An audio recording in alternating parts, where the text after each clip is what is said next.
Hey guys, this here's Getaway Driver 101, and today I'm going to be giving y'all a brief explanation on home theater systems. This here is the 5.2 Sony DH590 5.2. There is a 7.2, which means that you have 5 speakers and 2 subwoofers. I got 3 speakers in the front and 2 in the rear. So biggest issue that people have with any theater system, doesn't matter if it's Yamaha, Polk Audio, Sony, if it's Bose, it doesn't matter who it is, what brand it is.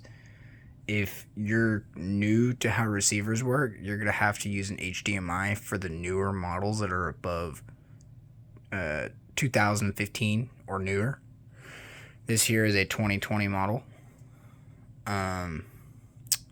So the first setting you want to go to is going to be speaker and settings. You're going to select the size of your speakers. You can do the hertz if you need to, or leave them at default. I would recommend leaving them at default. Then you're going to go over one notch, which would be right or left, depending on the receiver. And then from there, it's going to take you to this page here, which is called speaker settings and level, and then distance.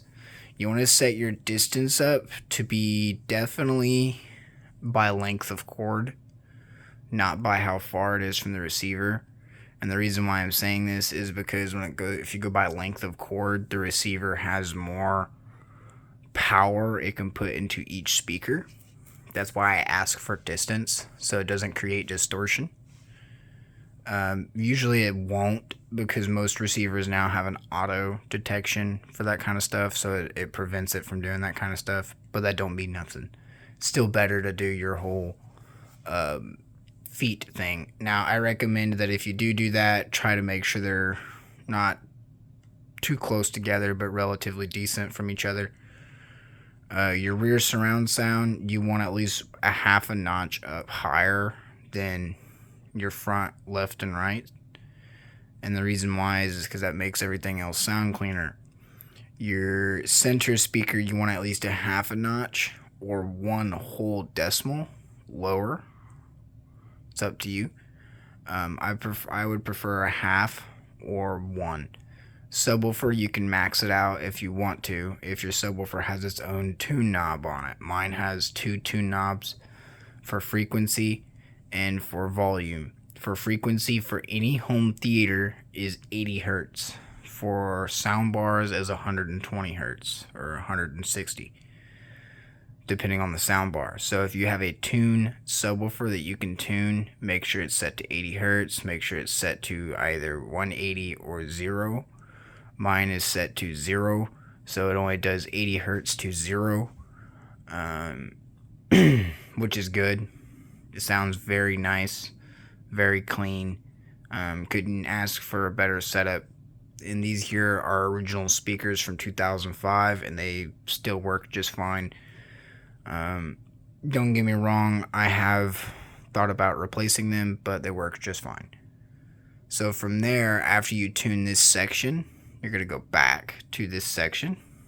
Just make sure your speaker size is selected correctly, so your receiver don't blow up your speakers. Then you got sound effects. You definitely can go through this and read what this does. I would recommend try using this setting if you're using this receiver. You'll probably enjoy the receiver more. Use either the music one or the movie one. For the movie or music, you can actually use them both on the remote and pull them up on this display screen here. From here, you have your bass and treble, and then you have your power direct. Now, if you turn that on, it turns off your rear surround sound. So just note, if you turn that setting on, you do not have rear surround sound in rear. Now, like I said, this is mistakes that people make and things that people do not realize that their sound system could have. If you do go to sound field, it's going to show pictures and it's going to give you a brief explanation on the coding and what it does.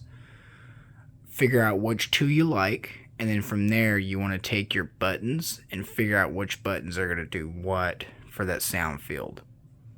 See how it pulls up music here, movie here. That's how I have it set up right now, because I like these two settings. I have these two settings side by side.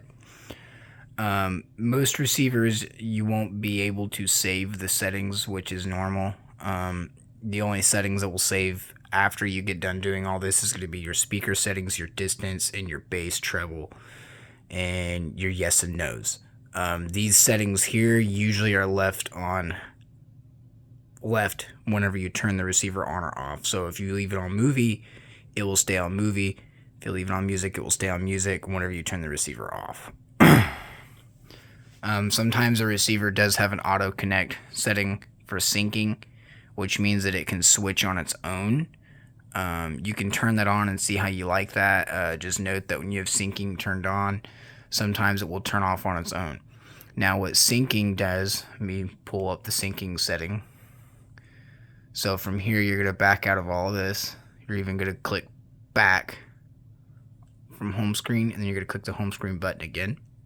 And then it's going to give you this weird logo on the corner. And this is most receivers. You have your amp menu, and then you have your menu.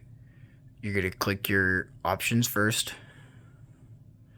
You got your sound field, your pure direct, your night mode, your dual, then your AVG sync. You're going to make sure that that's on. Now what that does is allows you to pick up your TV remote and use your TV remote for it. Now, of course, it's not going to work with the settings. Now, the reason why that is because they want you to use a default remote for settings, which is fine. But what that means is, though, is I can pick up my regular TV remote and turn my volume up and down, so on and so forth. So that makes it a little bit easier to use the receiver, so I don't have to look for remotes. Then you got your dual monotone. Now, I would recommend having this set to main/sub. What that means is it's going to use your main speaker and your subwoofer for bass and treble. Your main speaker will only be used by about 20 to 40% when it comes to bass and treble, and the rest will be used through your subwoofer. I would see how that sounds with your speaker setup before you decide if you're going to use that or not. You can Bluetooth to the receiver while you're tuning it, and that will let you tune the receiver with the sound that you want while you're doing all this, and you'll be able to listen to it and decide how you want your sound settings. Now from here, this is something else to know when it comes to display. Put it on that mode there where you can see the mode that it's on. Now, I was also reading some things about receivers that a lot of people don't realize is that when they click certain buttons on your remote, it's going to switch certain settings. That is how receivers work. There is nothing you can do about that. That's how sound bars work too, except sound bars are so simple that it's 2 buttons. This is not 2 buttons.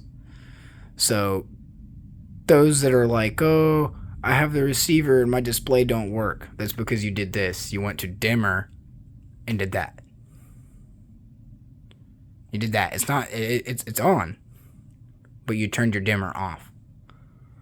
And that's because there are those that don't know how to use these receivers. And that's okay, you know. And that's why I'm making this video, is to show y'all exactly what y'all can do and how to prevent yourself from having this issue. Now, you want to use an HDMI cable when you tune it, because it's going to give you the most sound, and it's going to prevent your speakers from having any odd distortions. If you're using cheap cable cords and cheap speaker wire, I would check your speaker wire and make sure you have every negative and positive correct on each speaker. Because if your negative and positives are not correct, you can cause what is known as electrical feedback heat, which is going to build up heat between the wires and the receiver, and then it's going to cause the receiver to either overheat and shut down, or that's going to cause the speaker to have distortion and cause the receiver to get damaged. Now, that's very rare. You would have to be pretty goofy to not know that, but gotta remember, these receivers have about 1,000 watts, nearly. 1,000 watts is a lot of power.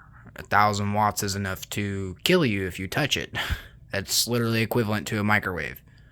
So just note that your receiver can be very dangerous if you do not set it up correctly. And if you do not have it wired correctly, it can even be more dangerous for you. So as long as you know how to wire positive to positive first, then negative. If you have to, pull your speaker wires completely apart. And what I mean by that is completely separate the two wires, do all your positives first, then do all your negatives, if that's how you have to do it, if you're that new to doing receivers. What I do is I try to pick up speaker wire that has color coding, which is where one side is like white with a white strand and the other side has a black strand. That helps a little bit. Or you can get a Sharpie and color one red and leave the other one blank so you know which one's, positive and which one's negative. Because your positive and negative leads can cause issues if they're not hooked in correctly. And that will cause your receiver to just randomly do this and turn off. And you don't want that.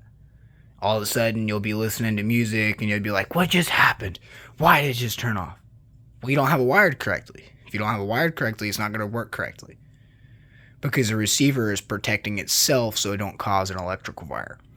Because these have miniature transformers inside of them. That's what an amplifier is, and that's how an amplifier functions. You can search it up.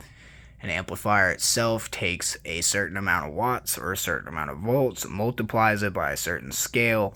When it multiplies it by that certain scale, it's going to turn around and up the voltage or down the voltage, and that's how you create your higher powered amplifiers.